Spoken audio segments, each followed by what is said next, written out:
Ang asong ito, payat, galisin, at hirap na maglakad dahil putol ang isang paa niya.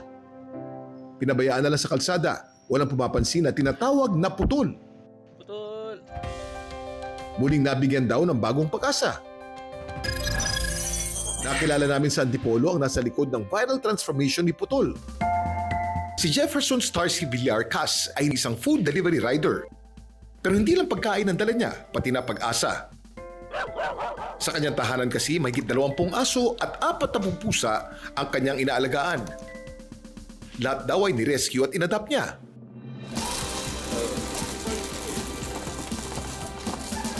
Sa tuwing nagbabiyaya ko, pag nakakakita po akong kawawang stray, nire-rescue ko po tapos inuuwi ko po sa bahay para maalagaan. Pero paano nga ba napunta sa buhay ni Jefferson si Putol? Putol!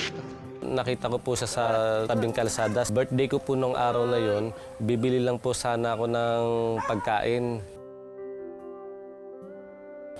Ang dami niya pong galis noon, tapos malnourished din po siya. Nahihirapan maglakad, kaya pala putol ang isang niyang paa. Naawa ako, hinintuan ko siya, hanggang sa nirescue ko siya. Matapos ang ilang araw na pag-aaruga ni Jefferson, napalagay na raw ang loob ni Putol sa kanya. Putol!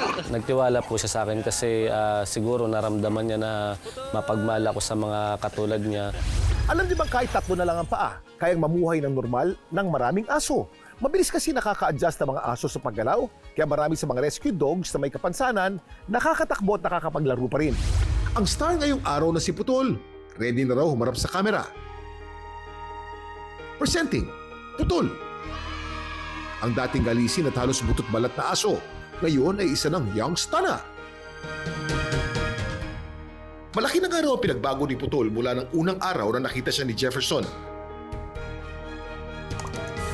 Ngayon pong bumuti na si Putol, hindi mo po akalain na kulang siya ng isang paa dahil napakaliksi niya po at napakabilis niya pong tumakbo.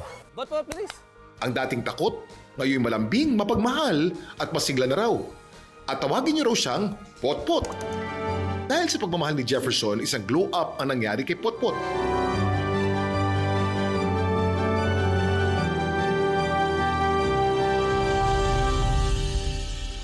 Abo kagad sa'yo, Kuya Kim.